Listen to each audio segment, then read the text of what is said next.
大家好，我係 Samuel，歡迎返嚟信仰不離地。上一日嘅分享中，我哋了解到宇宙萬物存在嘅終極理由係為咗神嘅榮耀。今天我哋要進入標竿人生嘅第一個具體目的，就係你被造係為咗討神喜悅。喺現今呢個競爭激烈嘅社會，好多人活得疲憊不堪，往往係因為我哋終其一生都喺度追求他人嘅認同，或者試圖滿足社會嘅期望。然而，聖經話俾我哋聽一個更高層次嘅真理，你生命嘅頭號目標就係帶俾神愉悅。標竿人生第8課嘅主題係被造係為討神喜悅。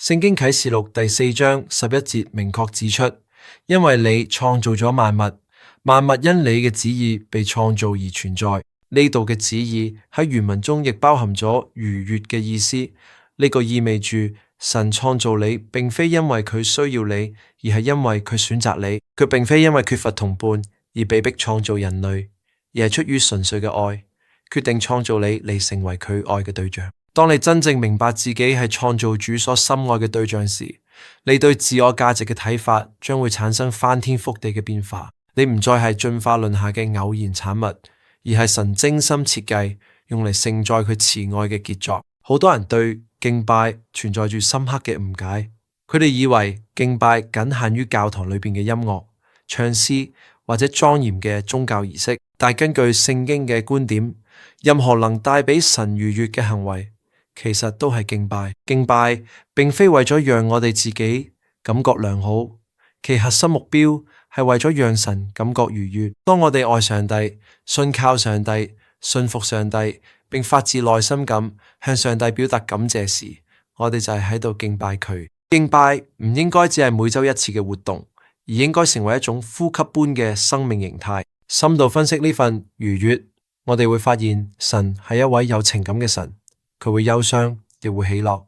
佢最渴望嘅並非你嘅宗教操練，而係同你建立一份真實個人嘅愛嘅關係。神就好似一位慈愛嘅父親，欣然觀察住孩子成長嘅每一個細節。當你運用佢賜俾你嘅才幹去誠實生活，當你喺困難中依然選擇仰望佢，神嘅心就得到極大嘅滿足。因此，敬拜唔需要複雜嘅程序，只需要一顆真誠、時刻專注於神嘅心。然而，我哋必須誠實面對一個事實，我哋往往讓世俗嘅憂慮、自私嘅慾望奪走咗原本屬於神嘅專注。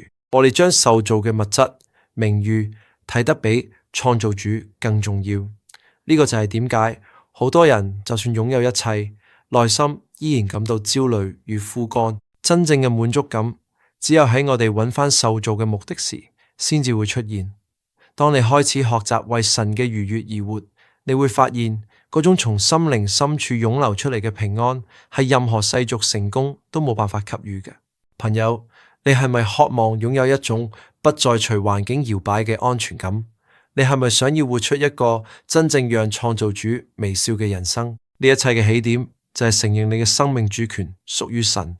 神不僅創造咗你，佢更差派佢嘅兒子耶穌基督嚟到世上，為咗修復你同佢之間因罪而受損嘅關係。耶穌嘅犧牲，讓我哋呢啲不完美嘅人能夠重新回到神嘅懷抱中，成為佢所喜悅嘅孩子。如果你感覺到內心正有一種對永恆之愛嘅渴求，呢個正係神在呼喚你。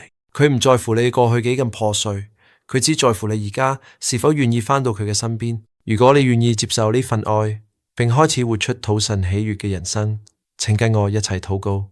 親愛嘅天父，感謝你讓我知道，我係為咗你嘅愉悅而受造嘅。我承認我過去成日活喺自我中心，忽略咗你嘅感受同埋旨意。今天我願意接受耶穌基督成為我嘅救主。感謝你為我開闢咗回到你身邊嘅道路。求你進入我嘅生命，教導我點樣愛你，點樣敬拜你。我願意將我嘅一生交託喺你手中，成為一個令你喜悅嘅人。